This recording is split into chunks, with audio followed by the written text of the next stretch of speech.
Hello everyone and welcome back to this channel, and today we're comparing two giants, IBM SPSS and JMP. We want to see which data analysis tool wins.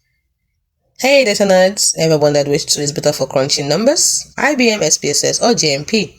Today we're breaking them down in a head-to-head battle. Stick around to find out which one suits your needs.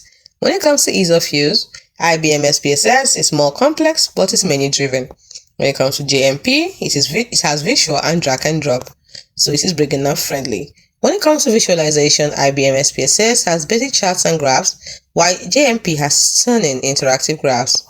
When it comes to statistical power, IBM SPSS has industry standard and deep analysis, while JMP has strong but slightly fewer tests. When it comes to automation, IBM SPSS has scripting and syntax heavy automation, while JMP has point and click plus scripting automation. When it comes to price, IBM SPSS is expensive because it is enterprise focused, while JMP is more affordable because it is academia friendly. When it comes to industry use, IBM SPSS is common in social sciences and healthcare, while JMP is popular in engineering and biotechnology. When it comes to learning curve, IBM SPSS is steeper because it's syntax needed, while JMP is easier because it's visual workflow.